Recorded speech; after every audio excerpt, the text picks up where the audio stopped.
Hello বন্ধুরা, আমার আরেকটি নতুন ব্লগে অনেক অনেক স্বাগত। সবাইকে গুড মর্নিং। এটা হচ্ছে গুড মর্নিং ভিডিওটা করেছিলাম সকালে। ছেলে পড়তে যাচ্ছিলো, তখন কটা বাজে, 6:30। কুয়াশা দেখো খালি। আর সমস্ত বন্ধুদের সারাদিন ভালো কাটুক।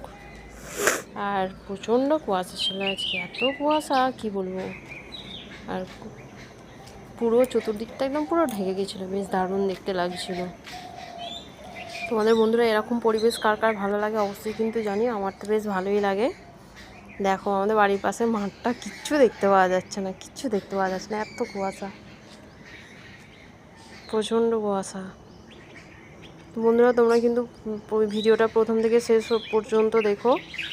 আর ভালো লাগলে অবশ্যই একটা সুন্দর কমেন্ট করো, আর লাইক শেয়ার অবশ্যই করে দিও। আমার সমস্ত বন্ধুদের প্রতি আমার অনেক অনেক ভালোবাসা।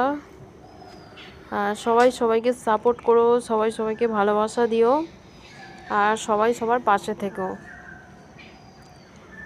তার মধ্যে আমি ভাবলাম আমি একটু দাঁড়িয়ে একটুখানি ভিডিওটা করে নিই। মানে এত ঠান্ডা, মানে আমি চাদর খুলতে পারছি না। তারপর সকালে ব্রেকফাস্ট বানাতে চলে গেলাম। করলাম আলুর দম। এইগুলো ছোটো আলুগুলোকে জন্য সিদ্ধ করে নিয়েছিলাম। সিদ্ধ করে নিয়ে আলুগুলো কষিয়েছি মটরশুঁটি দিয়ে। আলু আর মটরশুঁটি, মানে আলুর দম কার কার ভালো লাগে বলো এখন। জাস্ট অসাধারণ লাগে আমার। এটার সাথে ছিল লুচি। ব্যাস, সকালের ব্রেকফাস্ট জলখাবার একদম পুরো জমে যাবে, জাস্ট জমে যাবে। তো বন্ধুরা তোমরা সবাই ভালো থেকো, সবাই সুস্থ থেকো। এই দেখো আমার লুচি, ফুলকো ফুলকো লুচি বানিয়েছি। টাটা সবাইকে।